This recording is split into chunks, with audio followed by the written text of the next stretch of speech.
And most of the arguments that seed oils are particularly toxic is simply bunk. According to whom, Adam? You? Chef Adam? You absolute buffoon? You arrogant fool?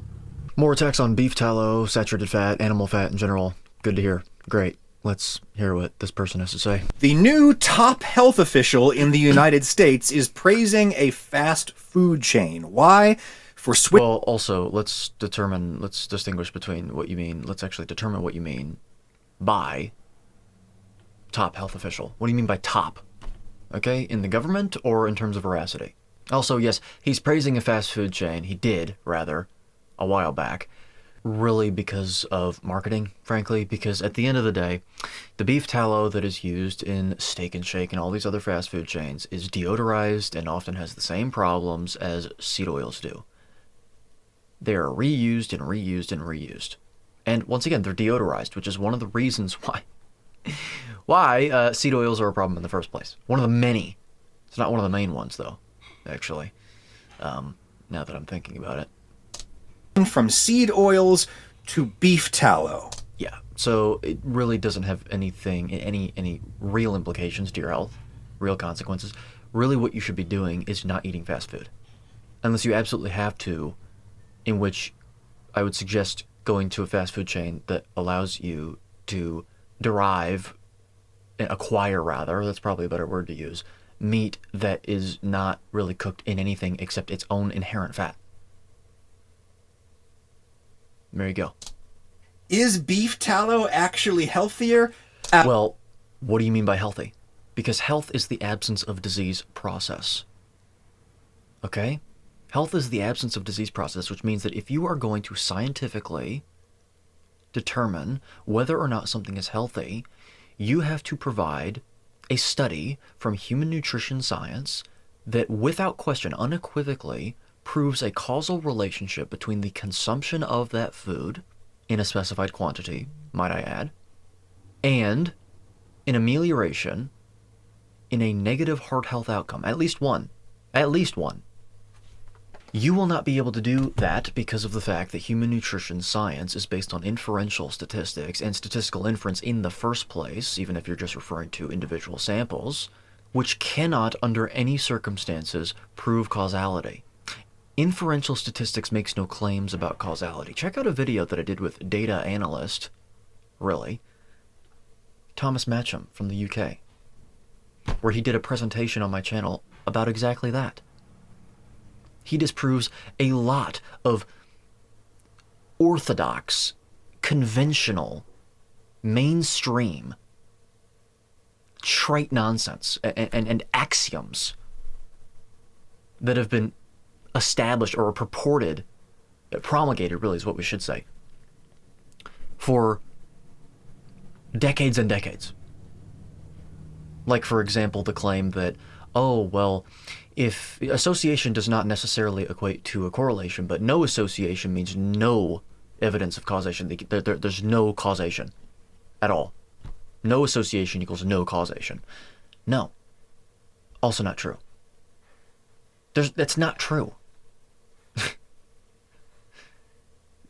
It's not true. So anyway, you're not going to be able to inform upon that. What you really should be determining is whether something is indicated. Merch in the description below, by the way. New edition. Indicated as because I am. All of the information that I promulgate on this channel, that I promote on this channel, is of the utmost veracity and indication. Okay? So, that's what you should be determining, whether something is indicated or contraindicated according to the Darwinian principles of evolution. Okay? Now, what does that mean? It means that in order to determine what you should and shouldn't be doing / eating, etc., in order to determine the most appropriate behavior for any species, which includes us, you observe from every inference we have of utility and veracity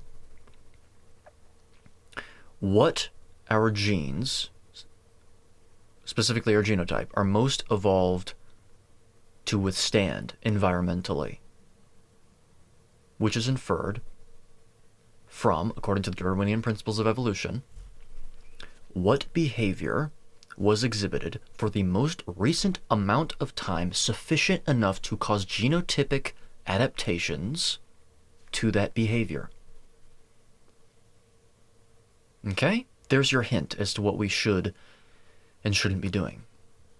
And we'll get to it, I suspect, later on. Absolutely not. I'm not. Oh, absolutely not. Absolutely not. Oh, yeah, great. So you're also making, so that's a negative claim, okay? What you should have said, in order to be of the utmost veracity and correctness, is there is no evidence to support that claim. You can't then say, well, no, it isn't, because that is a positive claim. You were saying it's unhealthy. Okay? And beef tallow actually is probably the most indicated fat to be consuming, considering our most indicated diet from every inference we have, biochemical inferences, comparative anatomical inferences, observational and chemical paleoanthropological inferences, is the flesh and associated fat of large ruminant animals. Okay, we are hypercarnivores, and really, I mean, we're pretty much pure carnivores, it seems. Okay. Hold you in suspense there. For most people, no. Beef tallow is not going to be healthier. Well, let me tell you something. When you say most people, you're drawing a distinction between multiple different phenotypes and genotypes, sure. However, the great thing about finding a species-appropriate, species-specific diet, or at least, determining and establishing what that is for a given species, is that a species-appropriate, species-specific diet does not discriminate based on genotype or phenotype, actually. Not really. There's minimal variation surrounding what it is, depending on which environment you evolved under. So the overall recommended dietary approach is carnivore. It's what I say on this channel, with minimal variation. Minimal. Okay? Why are people saying otherwise? Well, because of the fact that seed oils are one of the most contraindicated substances to be consuming. Again, I flashed this book up on the screen. I mean, the contraindicated. Buy now. Second edition is out now. Link in the description below for paperback, hardcover, ebook, and also self-narrated audiobook. Because, as you know, I'm all about authenticity. Because of oxidation products, primarily aldehydes, which even in vastly small concentrations destroy lipid rafts, which are where the cholesterol and phospholipids sort of join together. They tear cell membranes to pieces. They bind to DNA and cause mutations to it. And in a high enough concentration, they will simply kill a cell outright. Fact. Okay. Secondly, you've got the omega-6 to omega-3 ratio, which is, it's more speculative than the other reasons. Fine. It is more speculative. However, we do know that our genes did not evolve to consume an omega-6 to omega-3 ratio of 800 to 1, which is as high as it can be in things like grapeseed oil. Okay, so that's something else. You should also consider the absolute fact that deuterium in seed oils is in high amounts, incongruous with what our genes evolved to withstand over long periods of time.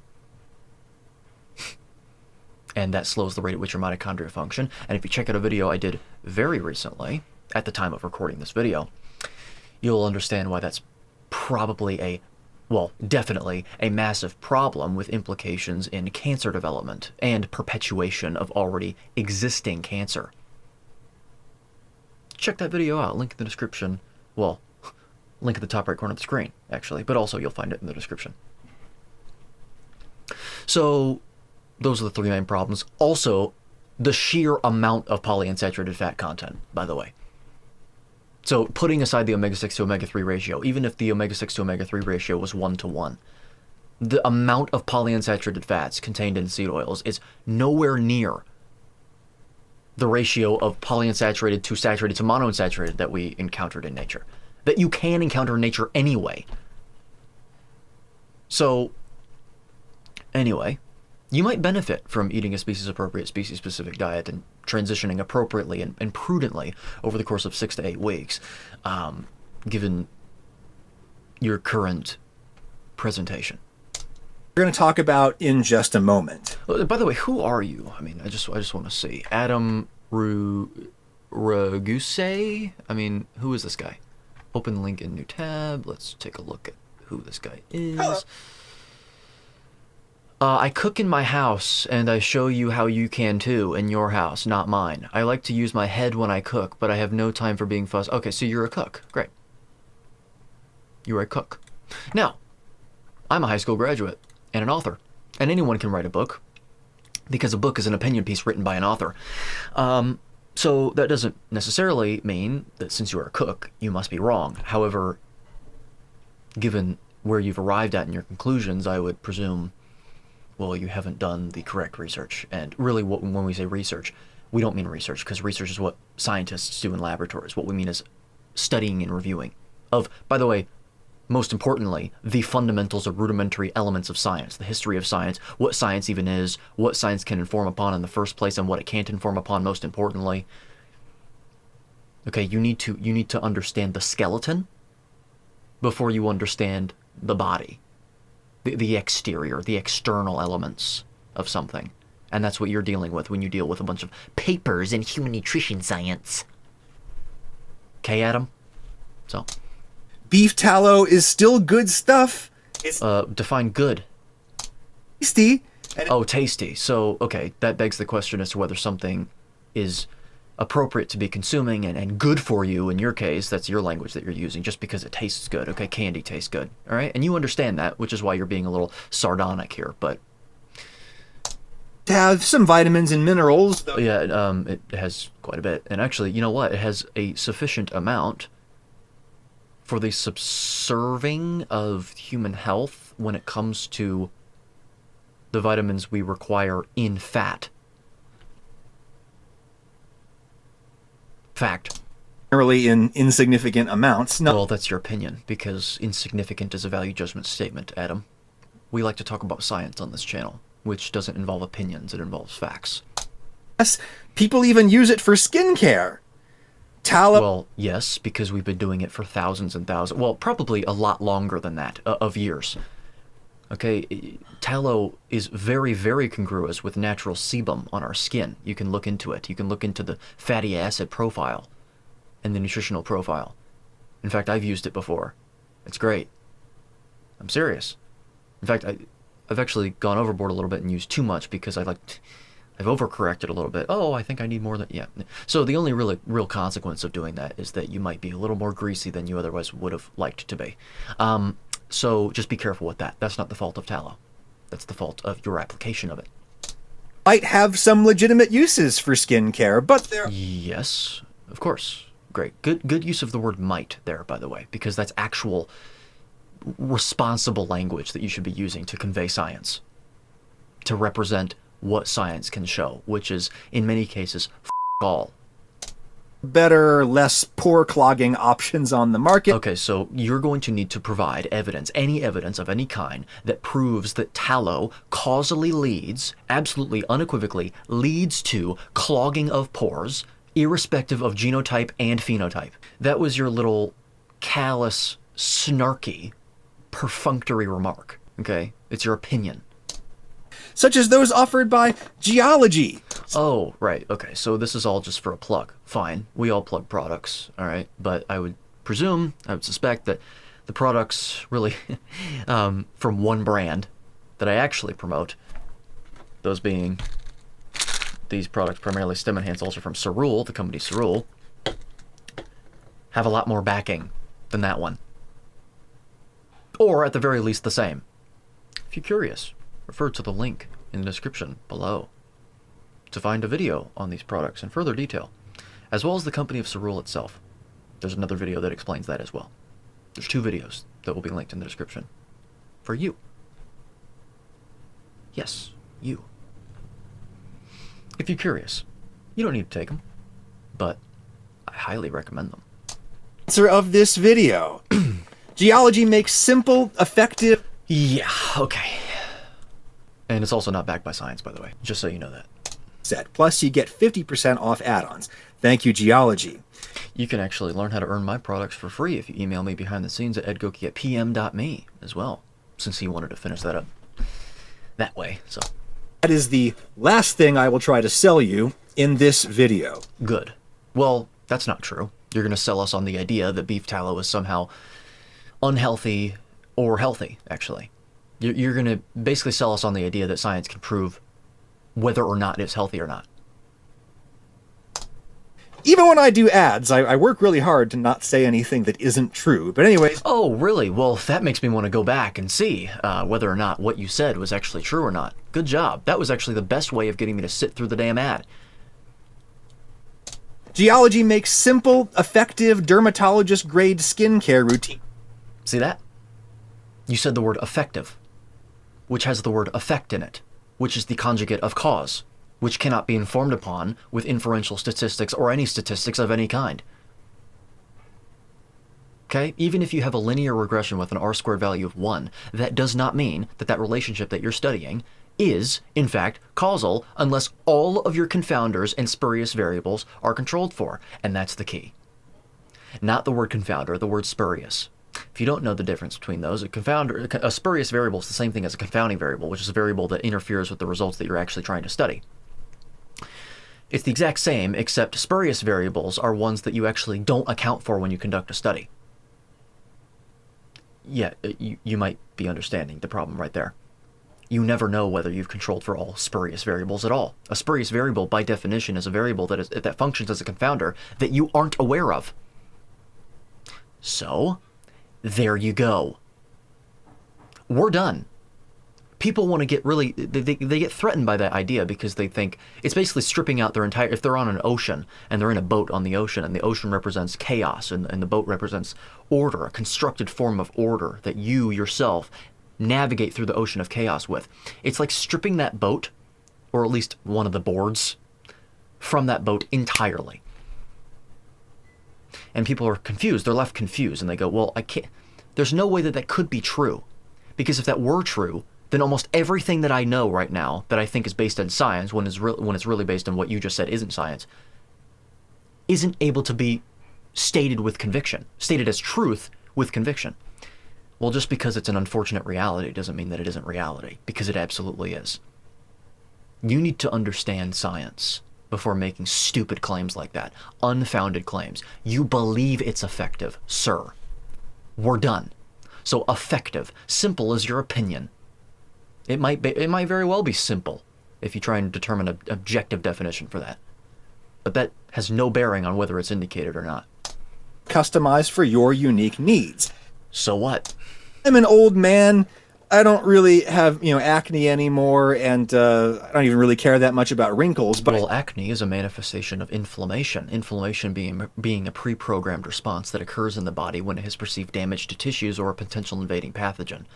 Don't worry, Adam. I'm not an anti-germ theory person. I don't have a problem with germ theory. In fact, I recognize that it's probably true to some extent. Don't worry about that. But therefore, if you have acne, the solution is not addition, it is subtraction.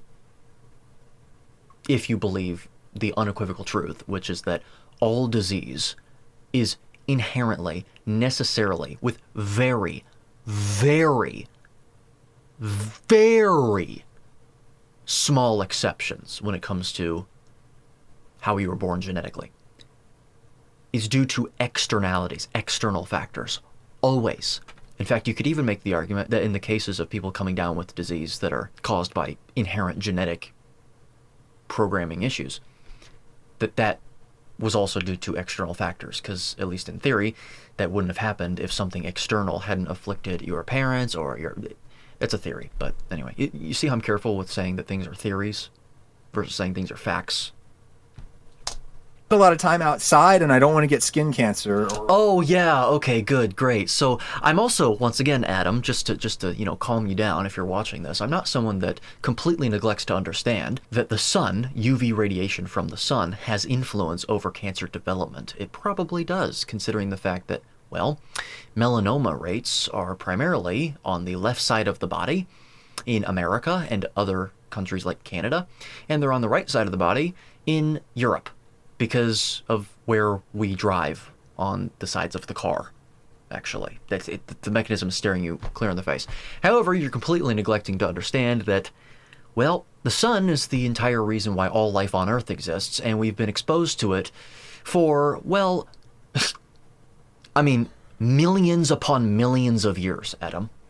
So, do you believe that there's a possibility, a very strong possibility, that perhaps, once again, it is actually due to contraindicated externalities that are making the skin in most people with most genotypes and phenotypes that exist on this earth more susceptible to developing skin cancer with the same dosage of UV radiation, and therefore would indicate that they should be stopping those things and actually,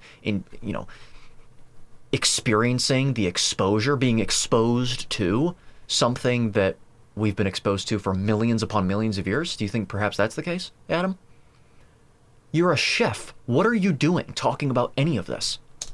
Like a handbag. So I follow this very simple little routine that Geology made. Oh, so now you're going to sit here and pretend as if this product has any evidence to suggest that it prevent being a cause and effect statement, skin cancer. I mean, technically, he did not explicitly say that. He said, I'm outside a lot and I don't want skin cancer, so I'm taking this product. That's literally what he said. Or at least more specifically. Because we like to approach this with intellectual honesty. So anyway. The bottles tell me what to do and in what order. There's a face wash. According to whom, on the basis of what? And then let's see what I got. I got a little under eye treatment for the sensitive skin under the eyes. And then there's a... Purportedly for that. That is the purported utility of that product. Okay. Day cream. Oh, there's the day cream. The day cream, has a little bit of sunscreen in it and other good things in there for me. Well, that begs the question as to whether sunscreen is a good thing. How long have we been administering sunscreen, and applying it rather, to our bodies throughout history? And again, I understand the nuance here, because you could come right back and say, well, how long have we been sitting in front of cameras, in chairs, talking into microphones and watching basically videos on a computer screen and looking at it for hours and hours on end throughout history? Which leads into another video that I did on the nuance behind ancestral consistency, and you can refer to that video in the top right corner of the screen, because if I tried to explain it here in an amount of details that is actually sufficient to getting the point across while being as accurate as possible, well, we'd be here all day. So check that out, because you have to weigh the net pros and cons. At the end of the day, though, it is still trial and error, always, and it always will be. The folks at Geology pride themselves on making products that actually do stuff. Oh, wow, they do stuff. Yeah, they do things. What's your point? You can't prove with science, in quotes, because science requires control, and you can't control for human beings in human nutrition science, and therefore it's not science, it is theology. So anyway, I mean, what is your point? You're not going to provide any evidence that it does what you're saying it does, such as it prevents skin cancer. You didn't say that, again, explicitly, but you sort of implied that. But you definitely said that it is effective. Effective with respect to what? Dermatologist-approved ingredients, and I have to say... Wow, it's dermatologist-approved, so it's an appeal to authority, because last I checked, dermatologists, there's multiple of them, and they all have differing opinions, which is why they have a consensus panel. So it's an opinion, because, I mean, that's all it is. It's an opinion. And before you say, well, they're more experienced, so why wouldn't you appeal to their opinion as opposed to someone like Adam or even myself, if you're a critic of mine? Well, whether they know what they're talking about or not is reflected in the results of their desired outcomes when they're implemented. If there is a pattern of destruction that occurs that is at least associated with their opinions, you might want to question whom you're taking advice from. Lovely sense. Very manly. At least my products are. And, Tell us all about masculinity, Adam. I look pretty good for 43. Let Geology design something for you. Take 70% off. You could probably look even better if you consumed a species-appropriate, species-specific diet. Personalized skincare trial set and get up to an additional 50% off add-ons when added to the trial. You're getting over $49 in products for just the cost of shipping. 70% off a 30-day sample set. Plus, you get 50% off add-ons. Thank you, Geology. And that is the last thing I will try to sell you in this video. Even when I do ads, I work really hard to not say anything that isn't true. But anyways... Okay, so even though you work hard, there was a little slip-up, but I will commend you on the fact that most of that wasn't too offensive. Beef tallow. When I was a child in the 1980s, I remember hearing that McDonald's fried their French fries in beef fat. Okay, so why were you eating French fries? Probably because you were told that it's totally fine in moderation, whatever the hell that means. And whatever the hell fine means. Innocuous, benign. Okay. What's your point? I mean, what kind of beef tallow was it? Was it deodorized back then? Or was it actual real beef fat? I have no idea. I have no clue. But anyway, even if it were in fresh, like grass-fed, grass-finished, all-natural, organic, non-industrialized beef fat, tallow, it's still a bunch of carbohydrates. And also plant toxins that you may very well be susceptible to. I remember that information being conveyed to me as though it were like a shocking secret, a thing that they don't want you to know about, almost like an urban legend. Like Okay. the story of the kid who sat on the bottom of the pool and got his intestines sucked out his butt. McDonald's frying potatoes in liquid beef fat seemed to be in a similar class of urban legends when I was a child. Thing is, both of those are actually true. There are several documented cases of pool filter-induced transrectal evisceration, and McDonald's really did fry their fries in 93% beef tallow until 1990. This was, of course, the part of the 90s that was actually still the 80s. No Nirvana yet.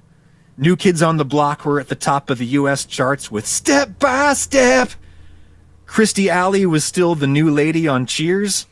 And sugar industry-funded pseudoscience from the 1960s had metastasized into a broad cultural obsession with dietary fats, particularly saturated fats. Yes, exactly, Adam.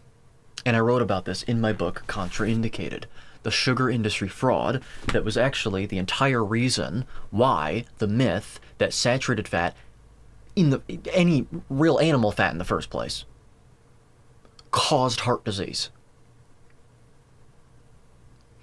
The entire lipid heart hypothesis was actually put forth and posited in the late 1800s. A scientist, and I wrote about him in my book, and I can't even remember his name. I cannot remember his name. That's great. Why would I remember his name, frankly? I don't care enough. But he force-fed rabbits pure cholesterol and found that they developed heart disease. That was the original reason why the lipid heart hypothesis was even put forth in the entire area of science to begin with. Then later, Ansel Keys, a fish biologist and physiologist, not a human one, was selected to basically determine the cause of heart disease.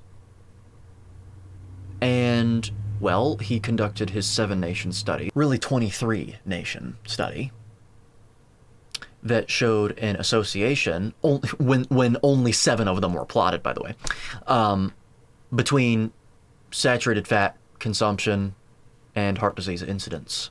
Not risk. Incidence. Risk is a cause and effect claim. Incidence is an associative claim. That's responsible language.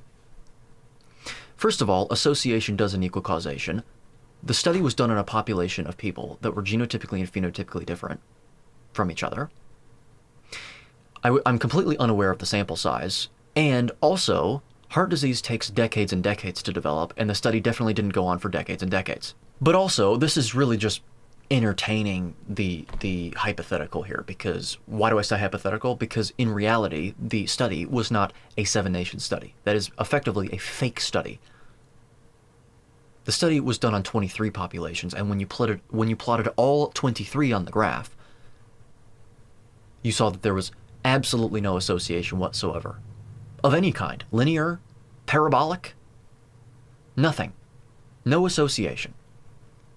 Not to mention that the sugar industry, back in 2016, it was proven that they paid off 3 Harvard professors to falsify data and manipulate data, really, to suggest that sugar wasn't causing heart disease, but actually it was saturated fat. And one of those professors, Dr. Mark Hegstead, went on to become the head of the USDA after that and helped to author the 1977 USDA guidelines to dramatically cut fat and cholesterol and continue eating lots of sugar in the form of bread. every day. See, that's actual history, and there's ads that I can show you that are in this book that demonstrate what kind of propaganda they were spreading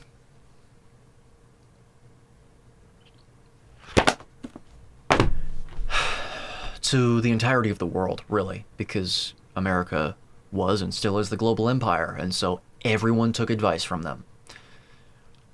Right? Now, to give the benefit of the doubt, just because something was founded in lies doesn't mean the actual conclusion reached that was based on lies is in fact false. That's not true. It isn't. I mean, you kind of got to speculate a little bit, considering the fact that if it were so true, then why would you have to lie so much to even get anybody to believe it? However, as sardonic as that comment that I just made was, I actually didn't mean it in a sardonic way. This is what thinking objectively involves. Sometimes you can do the wrong math and still arrive at the right conclusion. So, that is not sufficient to saying that saturated fat doesn't cause heart disease. However, there's plenty of information that is also in my book once again, Adam, that explains exactly why we can throw that out. The entire hypothesis out the window. And you know what? I suspect we'll probably get to it. A lot of saturated fat is legitimately bad for you. Oh, yes, great. Good, Adam. So, no, bad for you, define that. What you're really trying to say, if I'm going to be as forgiving as possible and intellectually honest, is contraindicated. Okay, right. And in order to determine that, go and rewind my video and find out.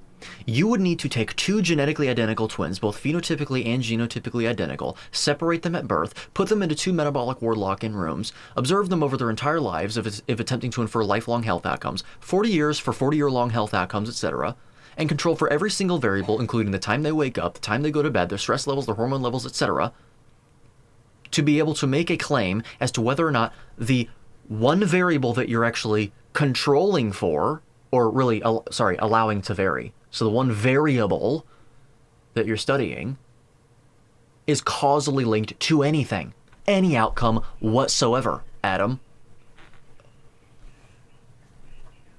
That's his f***ing face right now. And you know what? Even if you were to do that and you found a causal link, you would only be able to attribute that causal link to that specific genotype. That specific genotype. Good luck. It's not happening. This isn't science, this is theology. You are making convicting claims based on opinions, Adam. Lots of ways. Oh, in lots of ways that I'm gonna make up and misrepresent. People back in the part of the 90s that was still the 80s believed that saturated fat was the root of all dietary evil.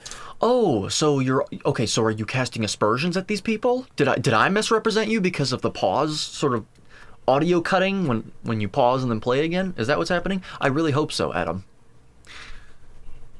However, it's probably not on your, well, title, suffixed on your title there. Well, it tells me that you're probably going to misrepresent things. So, let's look into this. Boomers were growing up and getting fatter than any previous generation, while at the same time, their parents got old and started dying from heart disease and stroke, which really freaked the boomers out. Yes, exactly. That is one of the reasons why it really solidified that fear of saturated fat. The main reason, if you really want to get exact, if you really want to get to the main reason why people believe this still, it actually has nothing to do with the propaganda. I mean, it has something to do with it. It has something to do with it, but that was just a reinforcement. The reason is because people look at saturated fat and they think, oh, that's solid. And then you look at an artery that's clogged and you go, oh, that looks like fat, and it will just clog your arteries and you'll die. That's actually why the myth pervades. When in reality, I mean, those people wouldn't apply the same logic to bread. You wouldn't eat bread and then have little pieces of bread flowing through your bloodstream, but, you know, even if you're going to be as forgiving as possible, I mean, there is fat that actually does go through your bloodstream, but it doesn't just magically deposit in your arteries. That's not how that works, because you always have fat flowing through your bloodstream, even if you don't eat it. So let's really get into what's going on here if he starts bringing it up. And dietary saturated fat seemed like a satisfactory explanation for all of the above. Exactly. At least because it really is a partial explanation for all of the above. No, it isn't. Not at all. Because you are a chef, and therefore you have no ability to interpret science unless you did proper, responsible studying and reviewing of these topics, which you clearly haven't, or else you would be a lot more responsible with your language, which you aren't being. Unless you're extremely cognitively dissonant and extremely lacking in conscientiousness, which would still lead me to believe, rightfully so, that you should stop making videos. Saturated fat absolutely contributes to cardiovascular... No, not absolutely. You're using these convicting words, Adam. You're using convicting language tacitly in your sentences to fearmonger because your opinion aligns with it. There is no evidence to support that claim. You know what there is evidence to support is the idea, the fact, that we have been consuming saturated fat in relatively large amounts compared to the amount that the majority of humans ostensibly are and do today, based on the available statistics. See how responsible I'm being with my language? For millions of years as a species, including proto-humans that preceded our current speciation, that being Homo sapiens sapien.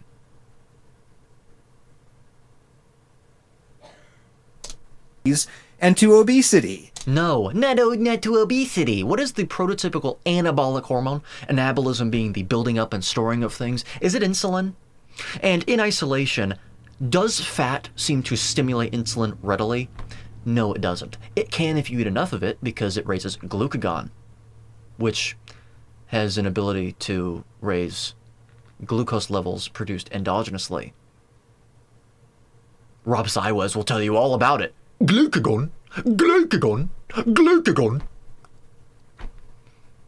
Which can then indirectly lead to an increase in insulin. However, that begs the question as to whether or not it is a dose-response level of glucagon that's released, and there's no diminishing return when you consume fat in isolation. Which I think is a facile belief, and I think that it evinces and demonstrates a complete incompetence with respect to biochemistry and physiology. Something that I know quite damn well, Adam. Around this time, boomers started projecting their own body shame onto us, their millennial children. I'm not... Oh, so you're a millennial. Right, okay. So not all millennials are bad. It's not logically consistent to generalize a certain stereotype to an entire population, but there is a reason why the stereotype against millennials exists, and I'll leave it at that. Why do you ask? Anyway, the boomers didn't actually want to change their lifestyle. They didn't want to do brutal manual labor like their parents did, or suffer food shortages like their parents did in the Depression, or walk most places the way that their parents did. The boomers had achieved the good life of cheap, abundant, tasty food, jobs where you mostly sit in a comfy seat all day, and cities where you literally have to drive everywhere. Yeah, it was the good life. And yeah, they got fat and their cholesterol went up. So what? To the cholesterol part. Cholesterol does not cause heart disease. And the contribution of cholesterol to heart disease is vastly, grossly overrepresented. Do you really want to get into the mechanisms behind how heart disease develops? Because I can do so. I really can. I've done so already in text format, as well as on this entire channel for many, many years at this point. Months, not years. What am I talking about? Many months. And no one has been able to disprove any of my claims regarding that whatsoever. At least, no one has done so. Nobody. Lack of evidence isn't evidence of lack. But anyway. Because that's what the good life generally does to most people. Urbanizing Chinese people are figuring this... Really? Do people actually exhibit high levels? High, which is it's based on an arbitrary threshold put in place by a bunch of professionals that think they know what they're doing. So an opinion. It's based on an opinion.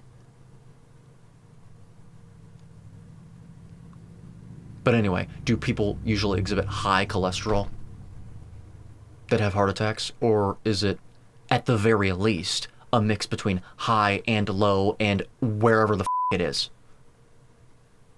It's the latter. Rapidly as we speak. Rather than give up the good life, America... What do people in China primarily consume? What else are they consuming with saturated fat? Soybean oil? Rice? Lots of plants.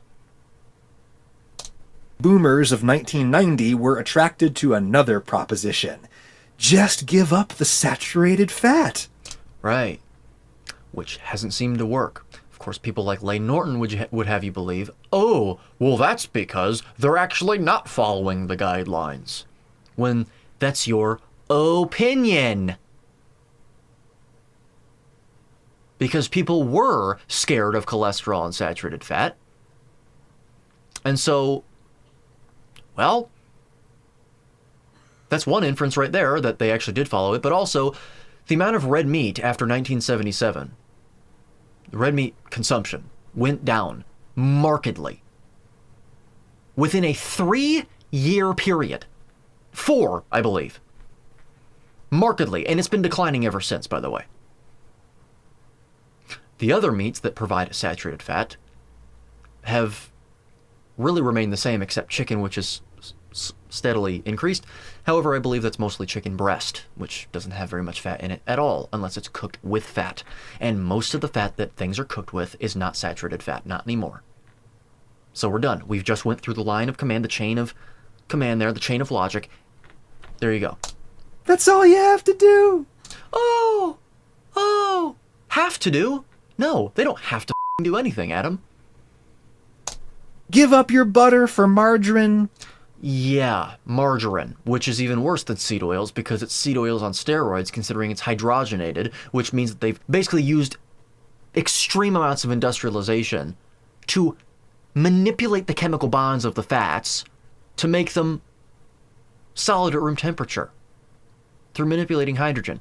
And then, you know what happened? As a result of that is a bunch of trans fats were introduced, were created, really, that our genes have no familiarity with whatsoever. There are 1, maybe 2 naturally occurring trans fats in animal products, particularly dairy and meat and all that, which is conjugated linoleic acid. And guess what? If it's in ruminant meat, our genes have evolved to withstand a certain amount of that. Trans fats have a bad rap because of the ones that we've created through industrialization in things like seed oils. Give up your ice cream for froyo. What's the... So you're going to be reductionist and believe that ice cream with saturated fat in it is contributing to heart disease because of the saturated fat. It's definitely not the sugar or anything.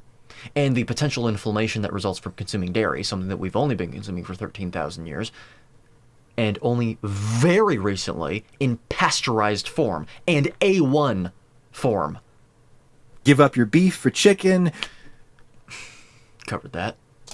These modest sacrifices to the gods, and That's modest is an opinion. And who are the gods? Modest is your opinion, Adam. Instead of going for modesty when it comes to what you should be eating, because how does that even make any sense? What you should be looking at is indication. You should be looking and assessing whether or not it's indicated, like the information that I promulgate, which is, once again, indicated as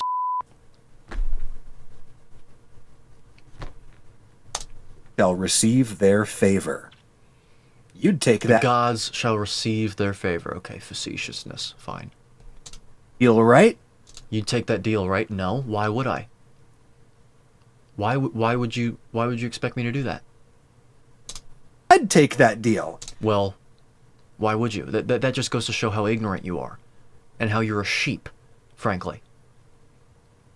Okay, you haven't broken out of, and I hate this word now, frankly, I'm sorry, because of how much it's been abused and perverted, but it doesn't change the fact that it is the most appropriate word that I can think of at the moment. You have not broken out of the matrix. You know, these axioms that you believe to be axioms just simply on the basis of people saying so. Instead of trusting authority implicitly, give the benefit of the doubt when it's appropriate. It's better than guilty until proven innocent. Innocent until proven guilty, of course.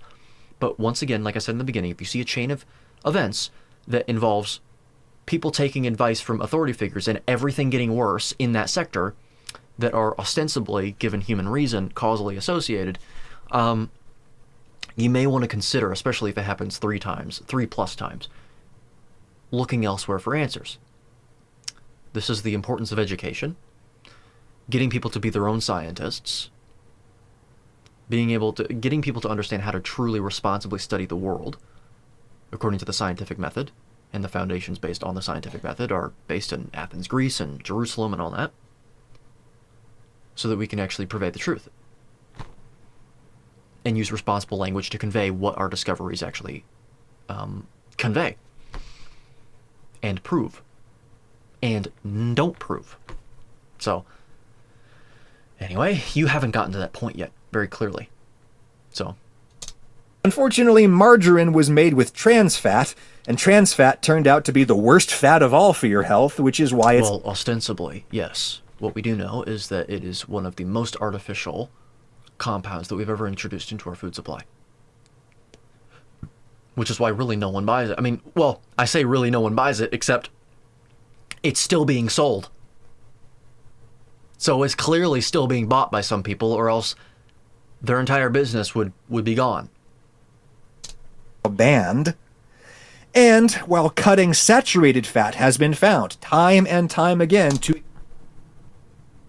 What do you think he's going to make? What do you think he's going to say? A causal claim? Let's rewind and check. Just to get this whole thing. Let's just experience the whole thing. And while cutting saturated fat has been found time and time again to improve people's health outcomes... Nope, because improve is a cause and effect statement. That study that you're referring to, you have not specified whether or not it's been repeated multiple times. You've not specified the sample size and therefore allowed us to actually assess the statistical power of the study. They're done on different people of different genotypes and phenotypes doing different things. You haven't specified the length of the study that you're referring to. Are you referring to a meta-analysis? Because then if you're referring to a meta-analysis, you have to look at the individual studies that makes up the meta-analysis to actually assess whether or not the methods are congruous with each other, because if they're not, then you're going to get different results, even if all the studies were done responsibly and conveyed responsibly and reported responsibly. But you also have to look as well, not only at the methods that were used, but also if they were cherry-picked studies for the meta-analysis, because you have to look at the entirety of the field in order to be honest. You have to look at how the studies were done. Were they done responsibly in the first place? Because if they weren't, well, then it's just going to be a major study. Blah, blah, blah. What was the signal-to-noise ratio? Was the signal-to-noise ratio represented with a standard deviation or a standard error, because those are different? Blah, blah, blah. Okay, Adam? You have no f***ing idea how to interpret this bullshit. Because it's exactly that. It's bullshit.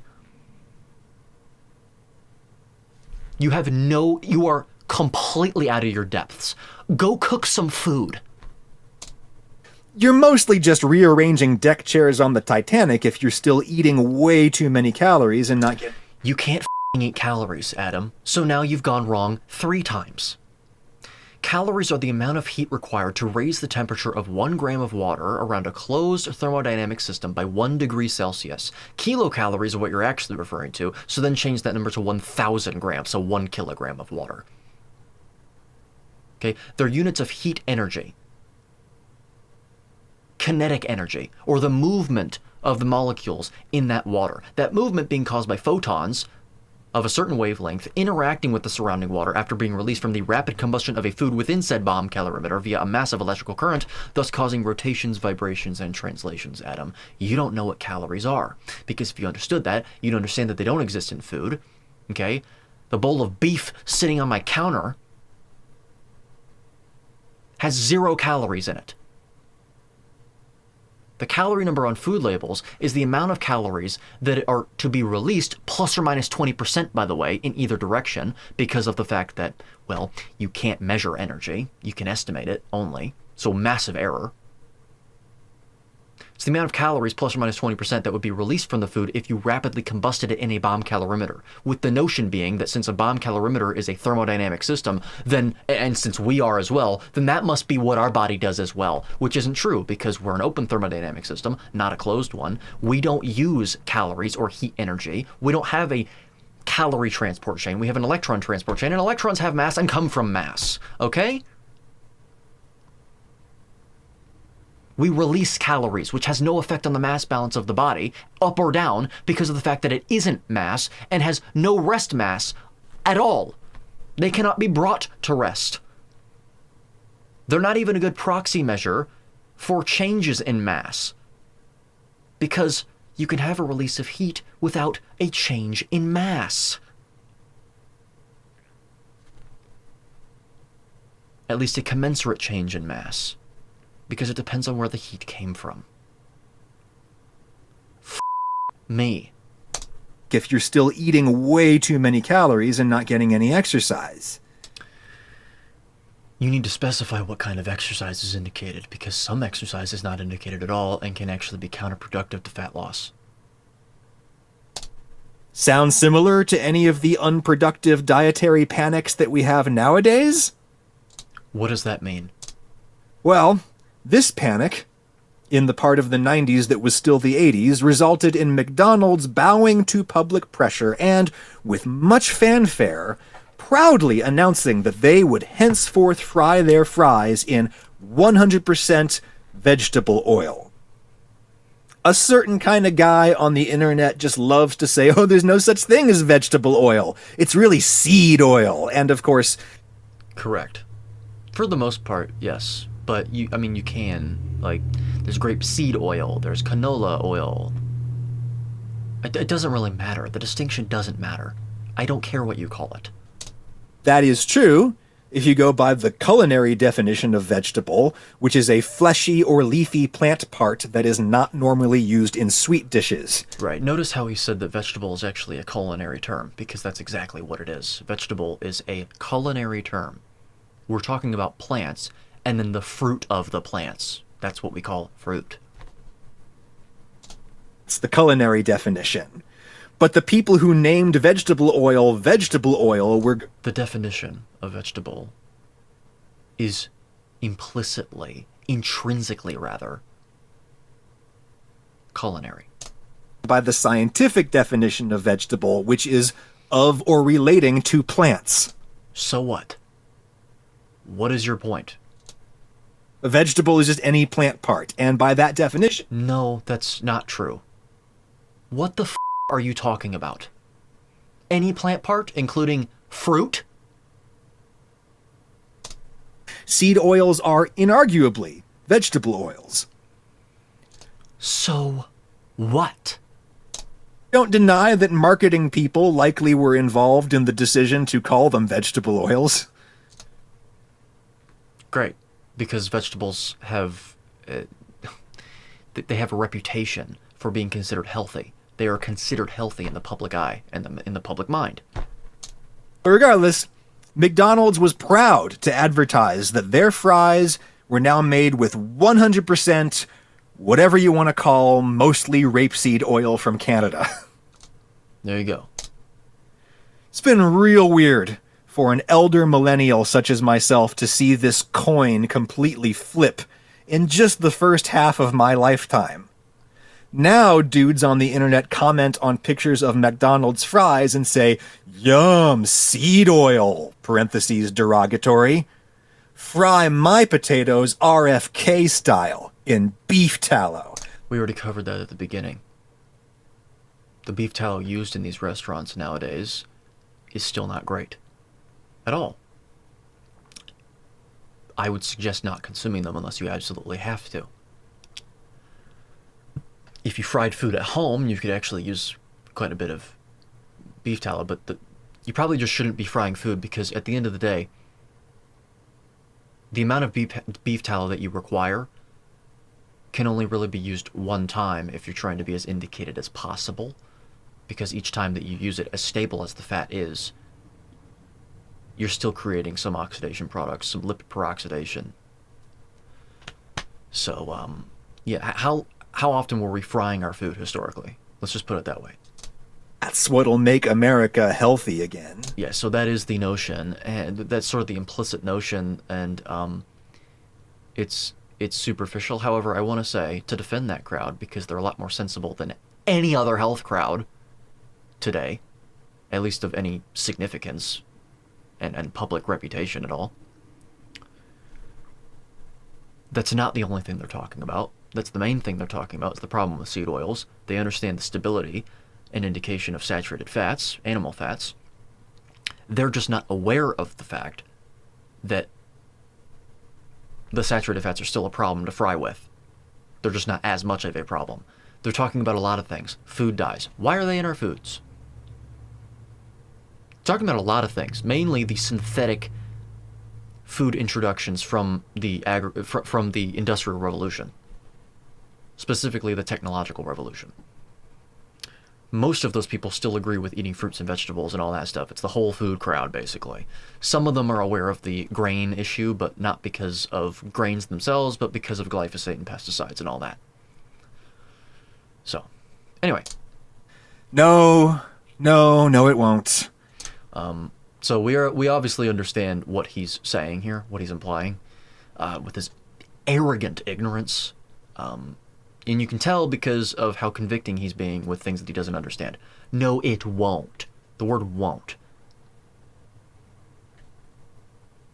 And just be careful with people that talk like that. French fries are awesome, but unless you need a whole lot of calories, fries will... You're not acquiring any calories from any f***ing food that you eat ever, and you never have and you never will. ...be a health food. And... Correct. In terms of indication. No. Even is beef tallow anyways. Well, like so many things... Let me correct myself. I can't say that it never will, because theoretically, if human beings ate French fries for tens of thousands or hundreds of thousands of years, then probably. The people that actually survived, there would be an indication for French fries, according to the Darwinian principles of evolution. So, there's a possibility, but not in this lifetime. There's a broad definition in common use, and at least one more narrow definition that's in use by, like, food industry people. The broad definition of beef tallow is any cattle fat that you melt down, filter to get out all the chunkies and impurities, and then you let it solidify into a waxy white solid that turns back into a liquid at high temperature, and you can cook with it. The narrow definition of tallow is the same, but it specifies that the fat is mostly from the big hard bits that form around the animal's major organs, particularly the digestive system. All ruminant animals tend to acquire such fat deposits, which are particularly important for supporting the uniquely long and complicated digestive process that ruminants use to digest grass. This visceral fat, this intra-abdominal fat, tends to go toward tallow because it's not part of the side of beef that you're sending down the production line to be processed into steaks and such. It's fat that you just grab out of the animal's, like, midsection with the organs. It comes in these big, hard chunks that you can easily tear out and just toss onto another product line to be melted down for tallow. Suet is another word for this kind of fat. There you go. That's primarily around the kidneys. Sometimes people use suet specifically in reference to the fat around the kidneys. Yes. Okay, so if there's some ambiguity with the definition, then fine. It doesn't really have any implication here. Another reason why suet, or the intra-abdominal fat of ruminants, is good for making cooking fat is that it's particularly high in saturated fatty acids. Yes, which are straight hydrocarbon chains, as opposed to monounsaturated and polyunsaturated fats, which have multiple double carbon-to-carbon bonds, and therefore have kinks in them. They're not straight. really higher in saturated fat than even lard from pigs. It's also got a fair bit of monounsaturated fat and very little polyunsaturated fat. Good. That's exactly what you would want. Because it's indicated. Because we've been eating it for millions of years. It's completely sufficient to subserve the requirements for polyunsaturated fatty acids in the body. Especially considering they're in their most active forms, DHA and EPA. The more saturated a fat is, the more single bonds it has between carbons in the chain. Yes. The more double bonds you have in the chain, the less saturated it is. The Correct. stable it is, the more prone to reacting with oxygen it is. Correct. Yes. To form reactive oxygen species. It's lipid peroxidation. But you also completely failed to mention the fact that it also makes it more prone to creating a trans fat because one of the carbons can twist around one of the other carbons. And it will form a trans fat.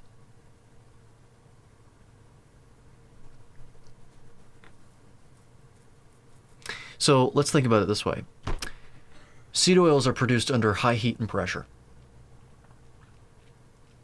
which creates lots of oxidation products. Then they sit out in the sun for sometimes years before they're sold, which means they're oxidized even further. Then you cook with them, which oxidizes them even further. Then you eat them, which oxidizes them even further. There you go. So that's what you're eating. Rancidity, other things. Saturated fats keep for a long time without going rancid, and assuming you've refined out all the impurities, you can get them really hot and keep them hot for a long time before they start to break down and get all nasty and burnt tasting and even worse for your health than they were before. Plus, especially if the animal ate mostly grass, tallow is going to have a lot of aromatic short-chain fatty acids that are the product of rumination, and they impart a beefy, potentially even like gamey flavor to anything you cook in it. Yes, correct. It's one of the reasons why whenever cheese is aged, it tastes stronger and harder. It is a breakdown of the fats into shorter chains, which makes them more water-soluble, so they actually will break down in your mouth. Amino acids, too, as well, by the way, in cheeses. But amino acids, they're even harder to, I'd have to look at the pKa values of amino acids. I believe that they're extremely high, which means that they're still, even when they become shorter and shorter, they're not. I mean that it doesn't apply to amino acids, considering the fact that first of all, they have really high pKa values, which would make it to where your mouth would have to be like 13 or 14 pH to even have them be fully dissociated. But also, the solubility factor between water and fat is not present in amino acids. That is an exclusively, in this case, fatty acid situation. Anyway, that gets into some chemistry that is really, I guess, relevant sort of to this, but to that degree is not relevant. So that's why harder cheeses taste the way they do. It's because of the shorter chain fats and then also the amino acids that break down. People have long cooked potatoes in beef fat or chicken fat or duck fat just for the lulz, just for the flavor. Yep. Beef fat is more indicated. You will get no argument from me against that practice. Bring me all the bougie duck fat fries in the land. Extra points if they're finished with truffle oil. Yes, I know truffle oil doesn't taste like truffles. No, I don't care. Anyway, you will get an argument from me if you go around telling people, or if you are at least implying, that if you switch your fries from seed oil back to beef tallow, then that magically transforms French fries into a health food. Okay. Well, I'm glad that you said that, because now we agree. I'm not trying to hear that, and I will tell you why. Let's see if his math is right. The overwhelming scientific consensus... Wow. The overwhelming scientific consensus. I think we can stop the video right now. Appeal to consensus and appeal to authority in the same breath, in one sentence. In fact, in one incomplete sentence. The sentence is actually incomplete. I didn't let him finish, because whatever you're going to say afterwards, if the foundation behind your logic or your sentence is flawed, I don't want to hear the rest of it.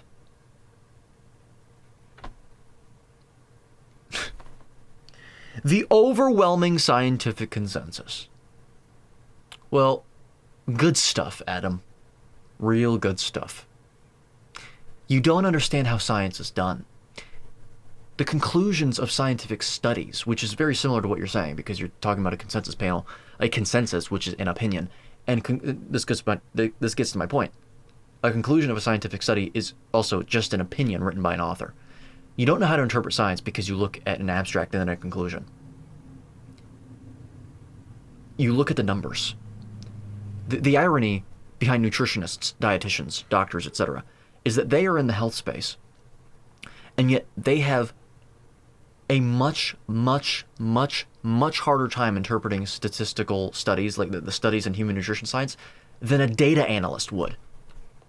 The data analyst not being in the health space whatsoever. You don't know how this stuff is done. You don't even know the chain of command when it comes to getting science papers published. You don't know the biases, arbitrary selection criteria, publication bias.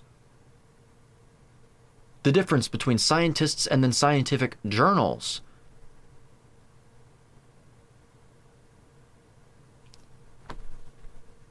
You are a sheep moron. The overwhelming results of some... Overwhelming. Didn't you just get done talking about how the sugar industry paid off Harvard professors to lie? Authority figures? Didn't you just get done talking about how there were industry lies that influenced scientific consensus? You know, that's not the only instance back then, by the way. Smoking was one of them. There were ads, again, they're in my book, there were ads that suggested that smoking was great for you. Something about Camels are the number one cigarette smoked by doctors or something. Doctors smoke mainly Camels cigarettes, like right there. And then there's some that showed, well, studies show that there was no difference in lung function in smokers after however long the study went on for. You can feel good about smoke. Do you see that this still never ends? It never will end. It will never end. You will always hear people still using these claims to try and establish their opinions as facts. Well, you want it to be true? Well, you can spin it however the you want to make it look that way. Great.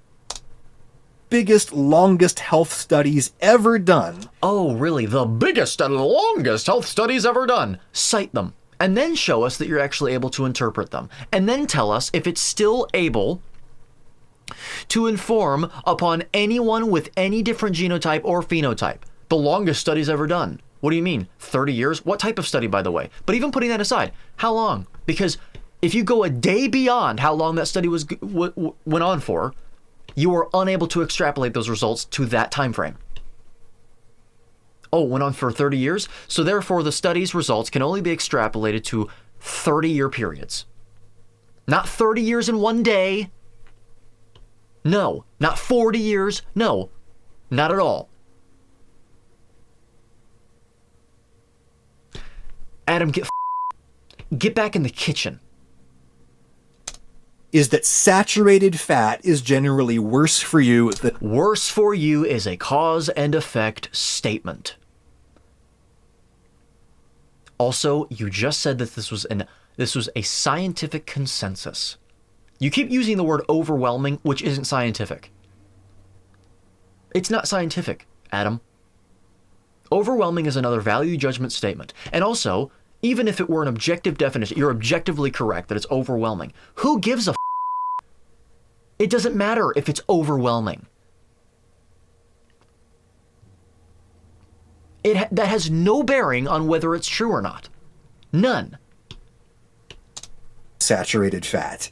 Beef tallow generally worse for you than seed oils. You have no evidence to support that claim, and neither do they. That is their opinion, Adam. Understand the difference between an opinion and a fact. This idea, ever since the Enlightenment era, that material investigation is the be-all end-all when it comes to truth, that you can actually purvey the truth of the universe, the underlying logic of the universe, the unmoved mover, as the Greeks called it, in Athens, through material investigation alone, is nonsensical. And people that actually understood science, that pioneered science in the first place, knew that. They used it as a tool because you could get some answers, but not all of them. Usually the harder sciences are better at being able to, progress us as a society. They're less dangerous. Physics, for example, that allows us to have rockets and planes and cars. This is a different field of science. We're talking about statistics. As Mark Twain once said, there are lies, damned lies, and statistics. He didn't just pull that out of his Adam.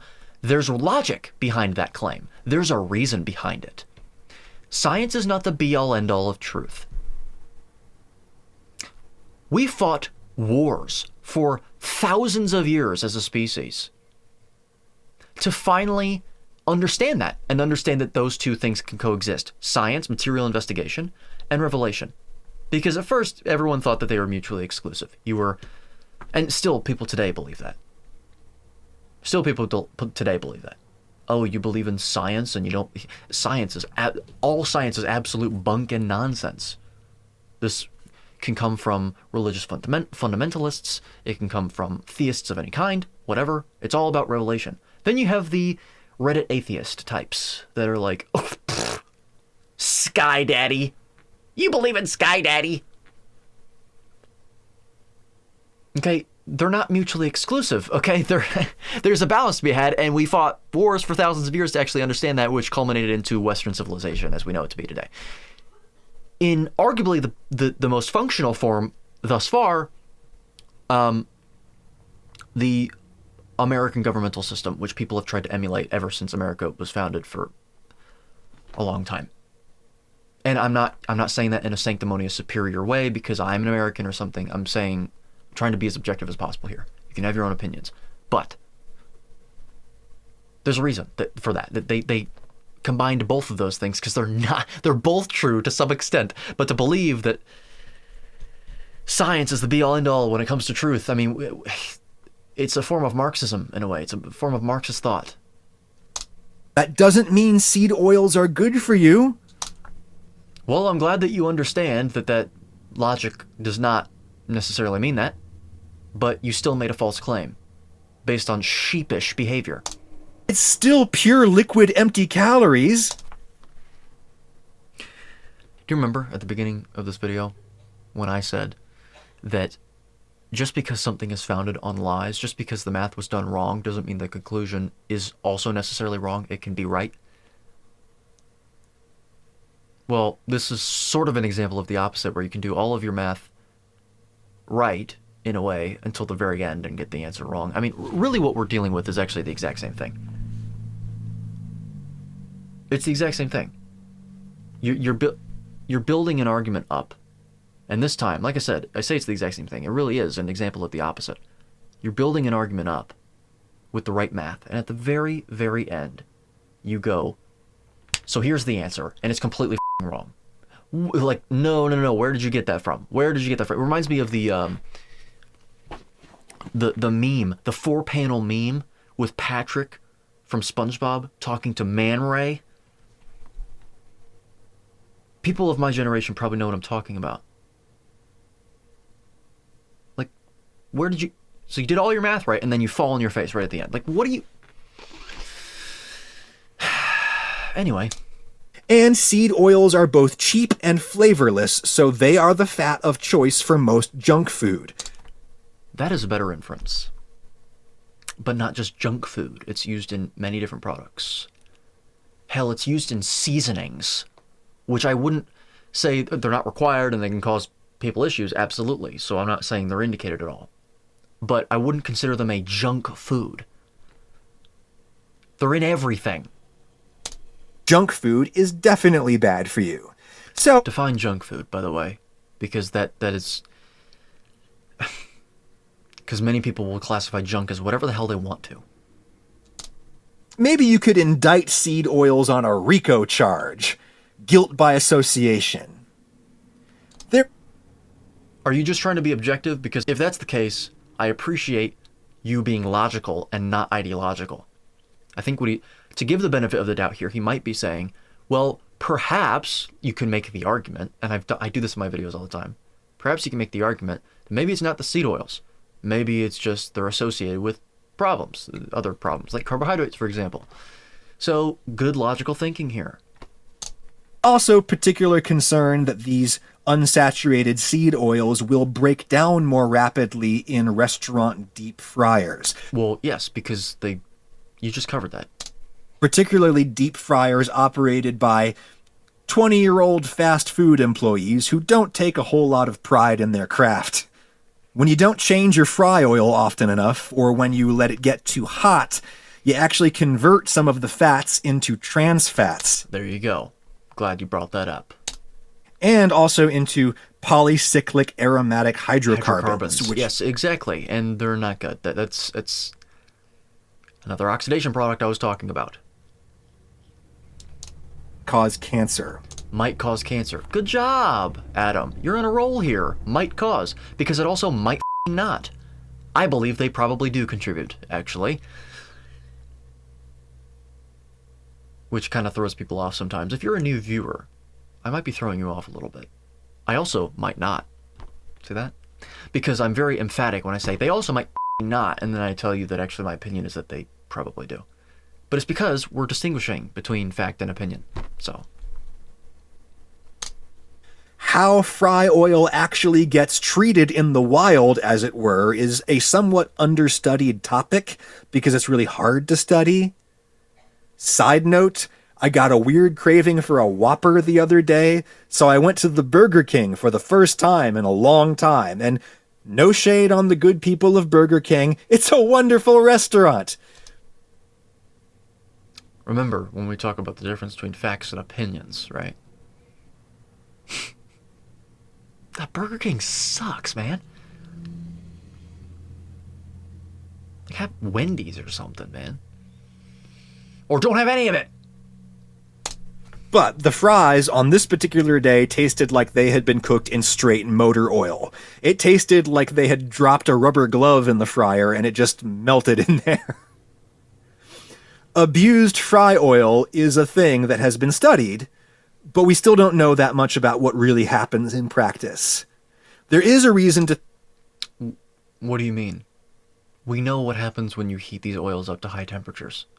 Saturated fats like beef tallow might hold up a little bit better in practice because they're more stable being... Right. However, like I just said, you will still have the problem because you're reusing it oftentimes. So you're prolonging, you're allowing it more opportunities to become rancid and oxidized. It probably won't do so at the same rate, but it also depends on the temperature that you heat the oils up to as well. Like I said at the beginning, how long were we eating fried oils throughout history?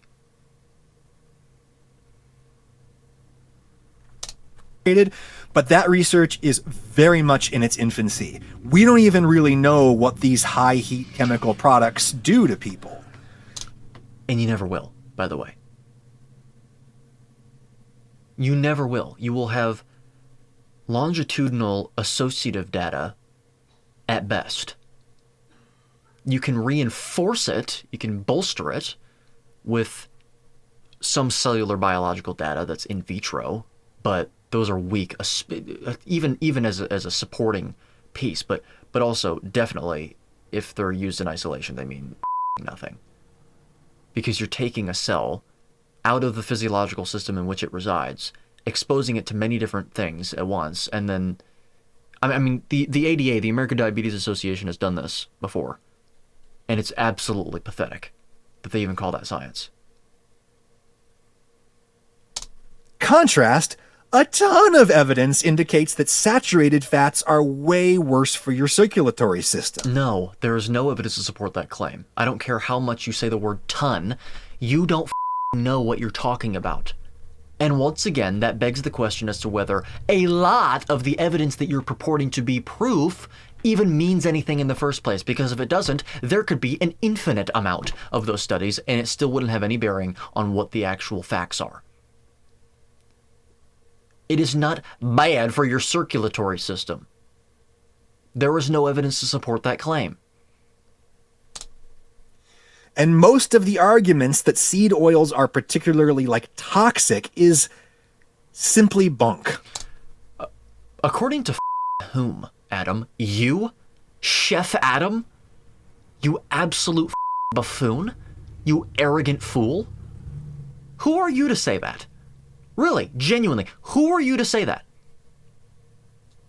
According to, all of science? I mean, really? According to, all of science? What an absolute... I mean, look, this is pathetic. It's sad. This is like Stockholm Syndrome. I'm not kidding. The ignorance is astounding. The arrogant ignorance. This is what I deal with all the time. These arguments against seed oils are being made by a tiny group of fringe figures. You would like that to be the case, but we're actually not that fringe at all. At all, Adam. You've been told that. We are growing. And there's nothing you can do to stop it. It won't happen. Stick to cooking food, Adam. Stay out of the scientific realm and the diet realm and the nutrition realm. Some of whom are real doctors, but a lot of those doctors don't have any ability, if they're going based off of only what they were taught in school, to interpret science. This is what I'm talking about. Doctors are physicians, Adam. They're trained in diagnosing symptoms, or rather diseases based on presenting symptoms, and referring you to a specialist or prescribing you drugs. That's literally what they're trained in. You're literally demonstrating your ignorance without even realizing it. The Dunning-Kruger effect in action. Not actually specialists in this topic they're talking about. Chef Adam says they're not actually specialists in what they're talking about. They're not actually specialists. Chef Adam. Is he blind? The cognitive dissonance is astounding here. About as much schooling in this stuff as I do, which is to say very little. So what is your point, Adam? Very little? Oh my God. Wow. There is some legit scientific discussion about the high... Who are you to speak about science? At this point in the video, we know absolutely. You said that in the beginning. We know absolutely. We know absolutely. You know what? Let's use that actually responsibly. We know absolutely now. You have no understanding of science. Cite anything that you've actually claimed in this video. Is there anything in your description? God, frankly, I hope not, because I don't want to go through any of it. Oh, well, good. Thanks to Geology for sponsoring this video. That's it. So just to, fill his pockets, line his pockets. No citations at all. Just a bunch of opinions being spewed from this ignorant chef's mouth. levels of omega-6 fatty acids in seed oils. Yes, which are directly involved in the production of inflammatory compounds, but that doesn't mean that they shouldn't be consumed, because you need inflammatory compounds to stimulate an inflammatory cascade, because we have an immune system and that needs to be done. There is a discussion as to whether or not the omega-3 to omega-6 ratio, or vice versa, omega-6 to omega-3 ratio found in seed oils is the major culprit or a culprit in the first place. I suspect they are. However, the mechanism is a little ambiguous, because as much as omega-6 fats are involved in the inflammatory cascade process, or the inflammatory product formation, as opposed to omega-3s, which produce very similar products, but slightly, just slightly different, chemically speaking, to the point where they're actually anti-inflammatory. This begs the question as to whether or not there is a limit on the absorption or the uptake of omega-6 if you consume an amount beyond what is required by the body. So, just to understand, just so people get that, it's like I said with the fat raising glucagon in isolation. Is there a diminishing return? Probably, in my estimation, and depending on your genotype and phenotype, that may vary. But anyway, yeah, so there is some ambiguity there, obviously. But what we know, like I said, go back to the principles of vindication based on the Darwinian principles of evolution. How much polyunsaturated fat in general, irrespective of the ratio, were our genes exposed to throughout history? Rhetorical question. Some test tube and animal studies indicate. Right. So basically what you're doing is you're being cynical about test tube and animal studies, when a lot of the evidence, purported evidence, that you're referring to that suggests overwhelmingly proves that saturated fat is causal in heart disease or bad for your circulatory system, are also based on the same damn things. You are an intellectually dishonest ideologue, and you need to get back in the kitchen. That lots of omega-6 can have inflammatory effects in the body, but that's all really preliminary and speculatory. No, that is based on your reviewing of scientific consensus from specific scientists, by the way. Not all of them. You have absolutely no clue what you are talking about. You don't know how the science is done. You don't know the scientific method. You don't know the history of science. You don't know the limitations of this science. You don't know what it can say, or rather indicate, or can't indicate. You have no idea. You're just saying words that you read on the internet. I mean, you're not even shying away from the fact that you're reaching over to your computer and scrolling like this for your script, okay? Which, fine, a script isn't the same thing as just reading scientific consensus. That doesn't prove that, but you can tell with his rhetoric that that's exactly what he did. Because, well, he's admitting it. Science says, no, people said that. People. Science doesn't say anything. It's numbers. Numbers are to be interpreted. Empirical data is to be interpreted, and you can either interpret it responsibly or irresponsibly. To humans. It's all really preliminary and speculatory as applied to humans. Yes, and you know what? You know what else is speculative? The samples actually done on humans being able to be extrapolated to an entire population of humans. That's speculative. Because you can't do that. Human studies that we have are pretty conclusive in showing that people... No, they are never conclusive, Adam. No, they aren't. They're conclusive when it comes to not being able to establish anything of causal inference, of causal implication. Eat more seed oil and less saturated fat. These weak arguments. Meek minds, meek sheep minds. People that eat more seed oils than saturated. In what type of study? Longitudinal? Because that means that no reported to be consuming more of those oils than and consuming less of the saturated fat, first of all. They were also doing many other things. The food frequency questionnaires administered in longitudinal studies are up to, in some cases, 4 years apart. Okay, but even then, it's not every day. People lie, people forget. It's based on an entire population of people that is completely genotypically and phenotypically different from anyone else not studied. The studies go on for a specific amount of time, and therefore the results of those studies cannot be extrapolated to any length of time longer than that. They're usually in the form, they're reported in the forms of relative outcome statistics, and oftentimes, almost all the time, when you convert those relative outcome statistics to absolute outcome statistics, what you find is that they are oftentimes in the tenths or hundredths of thousandths of chances of death, and really, in reality, incidence of deaths per person per year of follow-up. And if you were to multiply that value by 100 years for a 100-year lifespan, for example, the utility of that data is much, much less than absolutely nothing at all. That's longitudinal data. Okay, not to mention that it's completely uncontrolled for.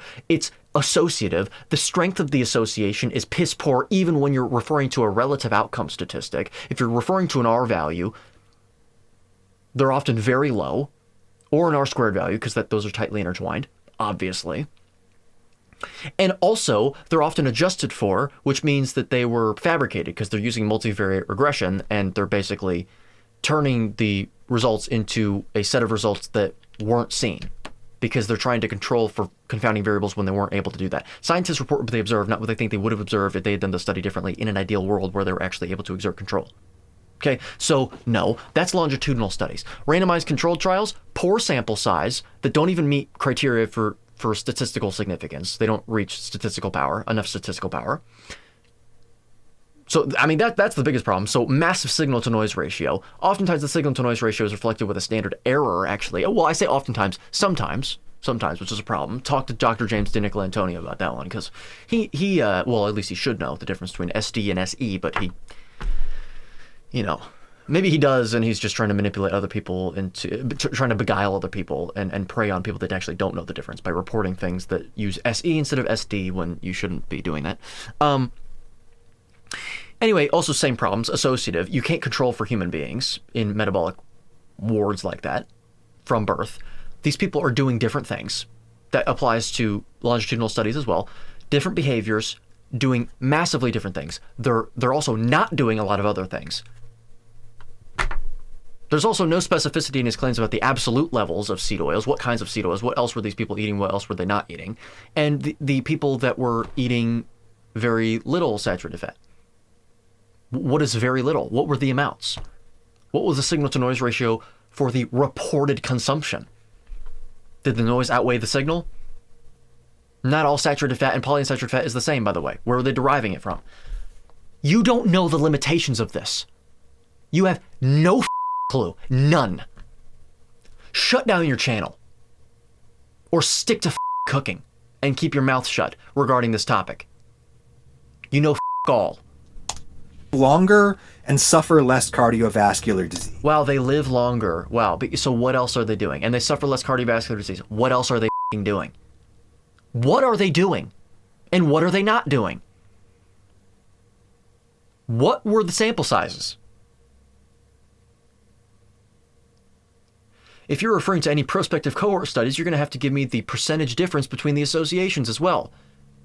Also, the strengths of the original associations. This stuff is hypothesis generating if you're referring to that field of science. Well, that subset of human nutrition science. Could the scientific establishment be wrong? Always. They could always be wrong, Adam. I can't wait to hear what he says about this. Absolutely. So then stop using causal convicting language. Happens all the time. There you go. So what is this word up here in your title? Probably not. It's prob not. Probably refers to probability, which refers to a relative frequency of an event. You're talking about statistics, is what I'm saying. Unless by probably, you mean to say that you opine that it's probably not. But anyway, This gets into a difference between objectivity and subjectivity and just whatever. If you care what I think, I don't. I might care what you think if I wanted cooking tips. there's no particular reason to suspect that this is one of those times. That's your opinion. I'm glad that you know what? I've calmed down quite a bit now, because now you're saying it's your opinion. You're implying that it's your opinion. Go ahead and do that. I don't care. It's really just a handful of crackpots on the internet with books to sell who push this narrative about seed oils. I'm a crackpot! Buy my book!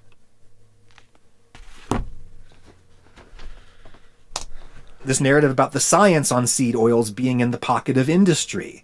Well, it's at the very, very, very least a direct consequence of industry manipulation from the sugar industry. Seed oil industry also had a huge interest in selling trans fats, shortening, margarine. But that didn't stop scientists from finding that trans fats were awful for you and ultimately getting them banned. So, good point. Very good point. I have always been under the assumption, I've always believed, that it is primarily due not to industry fraud with respect to this particular issue. Even if there is some, I don't think it's primarily due to that. I think that it has always been due to the cost of seed oils and the ubiquity of them. The cost is so enormously cheap, considering it was an industrial waste product to begin with. It's another reason why I think that corn syrup is in everything to make everything taste better. Instead of adding other things that are more expensive, you add something like corn syrup or something. All those things are really cheap. Everything's made with grains like corn and soy. That's not a grain, but so corn and soy, seed oils, and sugar. All of that is so cheap. All of it. So, The meat industry is hugely powerful in the US, and they would love for science to find that saturated fats are actually really good for you. of course, which is why we don't base what's indicated off of industry opinion, irrespective of whether the industry is in favor of our decisions or not. That's not what science has shown. You don't know what science has shown. You have no f***ing idea, Adam. So there's another convicting claim. Getting fired up again. If the meat industry could buy all the research they want to see, they would. And they have, in some limited ways, and yet here we are with the same basic scientific consensus. The system... Consensus. Keyword consensus, Adam. The system isn't perfect, but it has worked time and time again. What do you mean the system? Because if you're referring to science, yes, it has worked time and time again. It also hasn't worked time and time again, Adam. Well, the system has always worked. The current system, that isn't the scientific system, the scientific method, but the system that's been built around science, scientific journals, the science industry, that has absolutely failed time and time again. Look at the scoreboard. Science has way more W's in its column than any of its competitors. Are you kidding me? You do realize that if you were in America, the entire foundation of your civilization, your government system, wasn't founded in science, but philosophy, and therefore religion. You do realize that, right? I'm not making any claims in either direction, because that's not what this channel is about, as to whether or not I'm a theist or an atheist. I'm giving the facts.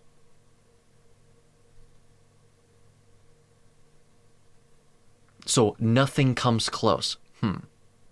You wouldn't even be able to conduct this pseudoscience and have a system like that if you didn't live in a governmental system like you do today. or at least one that even remotely approximates the American style system, like all of Western civilization. All of it. What are you talking about? Seed oil critics love to go on about hexane, which is a solvent that's used to extract oil from the seeds. Yes, so use your reason. You don't need to look at science to understand you shouldn't be consuming things that have been tainted like that. And it is legit acutely toxic stuff. Wow. Saying that seed oil has hexane in it is like saying that my potatoes have shovel in them because I used a shovel to... No, that's nowhere near congruous. You are an ideologue. You can always tell when someone's an ideologue because their analogies are so desperate that they just scream desperation. They weren't tactically sort of adroitly chosen. They were desperately chosen and said with frantic alacrity. Erratic alacrity. out of the ground. Yeah, there might be some trace metal on the potato from the shovel. And we have consumed certain metals because those compose minerals for a long time. And also the amount that you would have in a shovel, or from a shovel, is exorbitantly low. Well, that's oxymoronic, isn't it? Exorbitantly low. Enormously low. Yeah, there might be some trace hexane left in the oil after they've taken it out through industrial distillation. So, Adam, what else is in there? We're not just talking about hexane. Like, we're talking about almost zero. Well within ignorable levels. That's your opinion. There are many things that even in vastly small concentrations do damage to the body, which is why even in a modern world, well, especially in a modern world, there's only so much that you can do, given that we have no choice but to live in a modern world with industrial waste products, to achieve an optimal health status by introducing and implementing indicated behavior, which is why I promote Stem Enhance Ultra, because it causes the release of your own adult stem cells from your bone marrow that you don't run out of. You don't run out of them. It increases the rate at which they're released, which allows more of those cells to differentiate into any damaged cells, and they know exactly where to go first because of exosomes that they release. They differentiate into any damaged cell and function as entirely new cells with full-length telomeres. There you go. Stem Enhance Ultra. Again, check those out.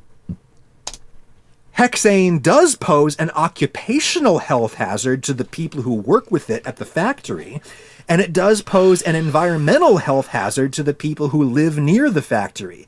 And that's something that always gets me pretty angry in these conversations. People obsess about tiny, insignificant levels of pesticides or whatever on their... Tiny, insignificant levels of pesticides. Well, two things in response to this. First of all, you are using the word insignificant, which is a value judgment statement, and therefore your opinion. It could be very significant to someone else like me. And second of all, how much should you be consuming? 0. 0 grams, micrograms, nanograms. None. Okay? Food, but they don't give a shit about the chronically or acutely toxic doses that are going into the poor farm laborers.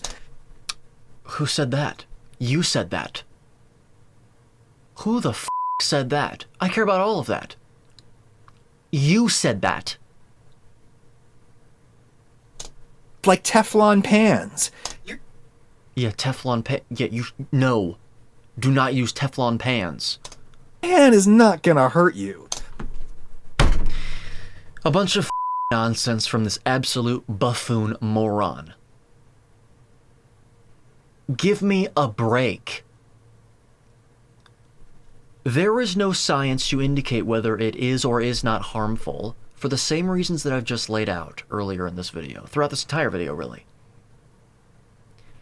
But it's pretty damn logical that the amount that we had been exposed to throughout history was none until very recently. Not to mention that these things are called forever chemicals for a reason. They don't seem to leave the body. It's things like microplastics. It's all the synthetic stuff. I'm not saying the Industrial Revolution was bad. I think, well, for the most part, it's been a net positive, and it's not even close. But what it means is that since we did things so fast, we've got to go back and clean things up a little bit. You've got to it's like running through a building, and you look behind you after you've run a whole mile, and you see the mess that you made. You bumped things, you toppled things over, and you go, oh, okay, so I made this much progress, but let me go back and let me fix the things that I wasn't really thinking about before. It's tidying things up. But to pretend like you don't need to clean those things up is dangerous, I think.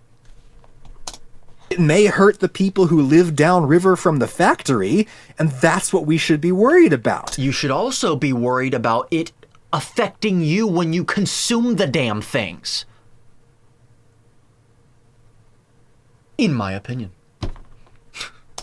Not our own petty bourgeois consumerist health anxieties, but bourgeois.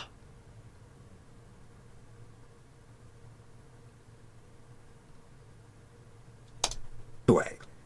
There's a reason that most of this pro-tallow, anti-seed oil discourse happens in the manosphere.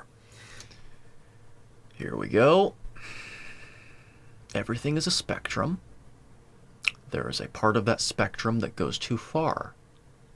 Let's see if you generalize that entire end of the spectrum, though. As if there aren't different factions on every side, within every side.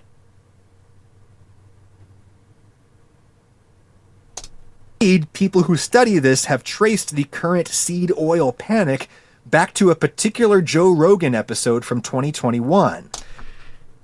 It has nothing to do with that. Sorry. Sorry, Adam. No. Oh my God. Are you kidding me? An interview with Paul Saladino, a psychiatrist who has gotten professionally internet famous by making extremely fringe, often self-contradictory health claims about... Yes, because Paul Saladino is a moron. And dangerous to the public, Adam. He makes millions. I mean, he is at least a millionaire by helping to justify people's sugar addictions. Or sugar addiction.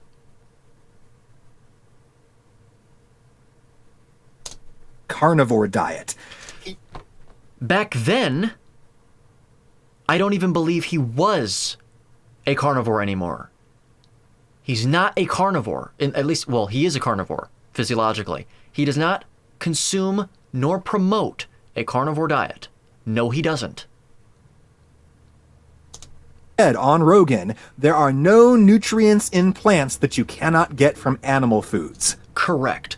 Unassailably correct. If you go ahead and sit here and pretend like that's a false claim, I am definitely, if I didn't think so before, definitely done with you. If you say something like phytochemicals, though, phytochemicals, that's a buzz term that's a begging the question fallacy, isn't it? It's self. That's like saying, well, the Bible's true because the Bible said so. It's a circular reasoning.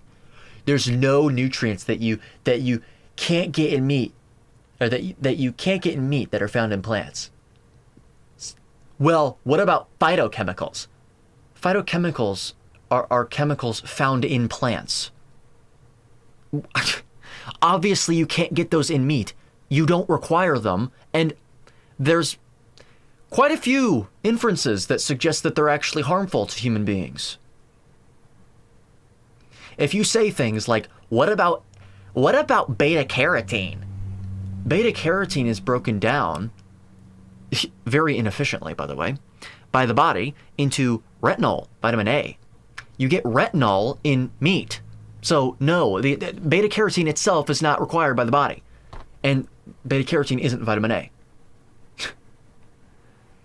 If you say things like polyphenols, I'm shutting you off. First of all, by the way, Ken Berry made a quite humorous, facetious video saying, actually, you do get polyphenols in meat. There's polyphenols found in meat. Because there are some that are still in the meat after they consume grass and everything. Great. But the requirement for polyphenols is none, and again, they seem to, at a certain concentration, cause harm.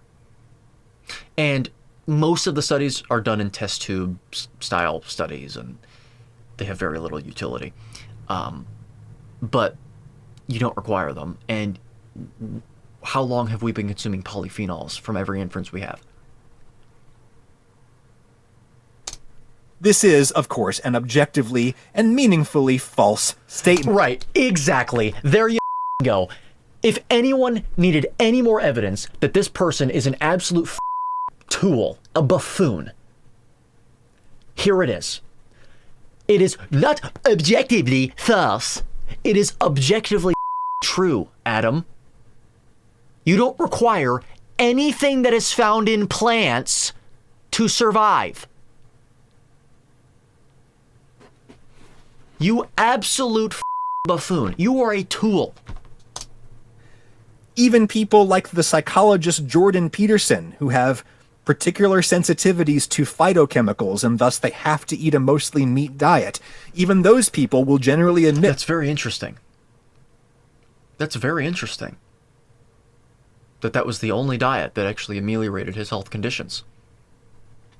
It's also very interesting that he's not presenting with any nutritional deficiencies whatsoever, and he's been doing it for years. Take supplements, or at least eat a little bit of fruit here and there to... No, that Jordan never, ever, ever, ever does that. You absolute moron. In fact, he has explicitly stated on a Joe Rogan episode, by the way, emphatically, sternly, that he never, ever cheats. Ever. Which is to be expected from Jordan Peterson.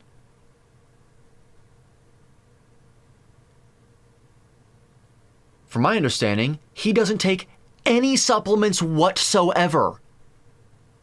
You are now lying. God. Once again, I implore you to shut your channel down. For example, vitamin C. You don't get vitamin C. Yep, there you go. Adam here is telling us that you don't get vitamin C in meat. You don't get vitamin C in meat. Nope, none, zero. That's why I've been eating only meat, effectively, for years and years now, and haven't developed scurvy. Yes, I died years ago of scurvy, guys, actually. You didn't know that, but I died years ago of scurvy. You didn't know that, but I did. This is all an illusion that you're seeing. Shut the f*** up. Get back in the kitchen and start cooking. Do those things, they would have died from scurvy a long time ago. Yes, exactly. I would have died of scurvy a long time ago. Yep. Adam the chef here, because he said so. Yep. Look into how Napoleon's army actually hedged against the development of scurvy by eating exclusively horse meat. You are a moron. In fact, you want to talk about scientific consensus. The mainstream, I'm not kidding, the mainstream will literally tell you that eating a meat-only diet does not induce scurvy. It's on Wikipedia.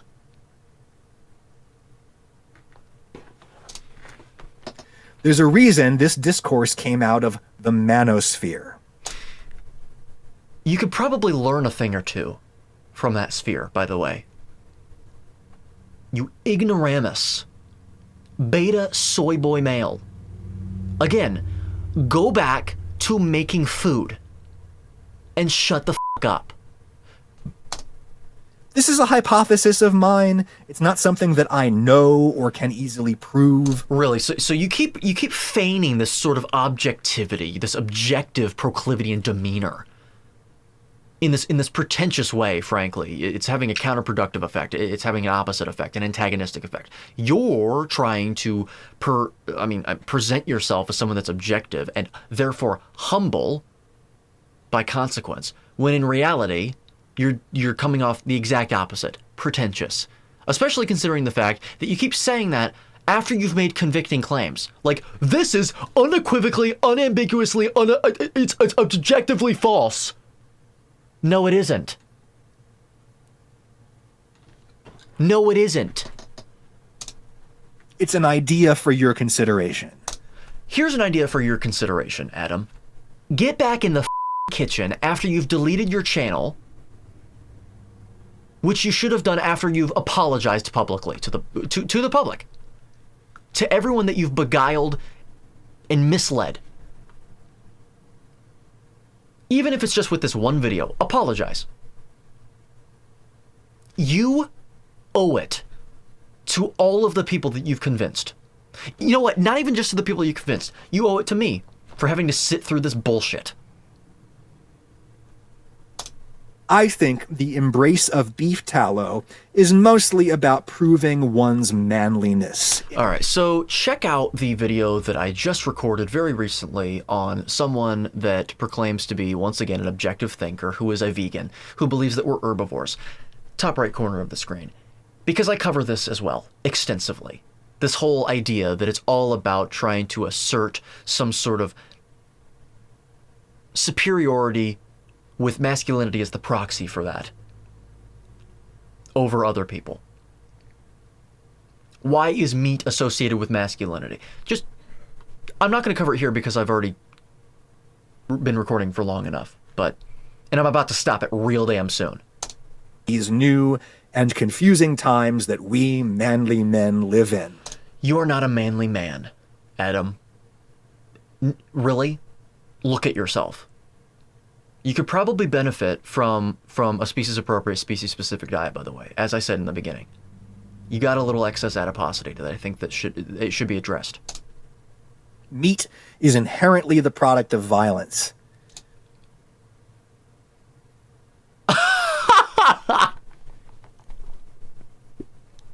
Okay, we're done. We're done. Wow! Holy sh**. That is a great note to end on right there. I did not expect it to go down that route. So he's also anti-human. That is fantastic. Great. He is an he thinks he's pro-animal. He's anti-human. And I've covered this before. Vegans hate humans, whether they realize it or not, more than they love animals. And you know how I know that? Because almost every single one of these people, if they knew 100% that someone tried every single method of consuming a vegan diet and were deteriorating because of it, they knew that it was because of it. Usually, in reality, what they'd say is that they would never admit that it's because of it. But some people do. If that person that were suffering would go to them and say, I think I'm going to have to eat meat again to heal myself, they would actively think of them as a bad person and say they were never vegan to begin with. They would rather a human die than an animal. In practice, they are anti-human, not pro-animal. Pro-animal on paper, anti-human in practice. Okay, great. I'm glad that we realized, that we figured this out, that we've identified that this imbecile here is anti-human at the very end of this, 19 plus minutes in. Because if I'd known that before, I would have stopped the video a long time ago. Anyway, you and I, let's just take a deep breath and calm down and recover from what we heard. In the meantime, if you enjoyed the video, leave a like, Subscribe to the channel. Leave your thoughts in the comment section below as well. And once again, buy my book, Contraindicated, if you haven't already, a closer look and revision of mainstream health axioms that have perpetuated illness, disorder, and disease for over a century. And also, as I alluded to earlier, finally,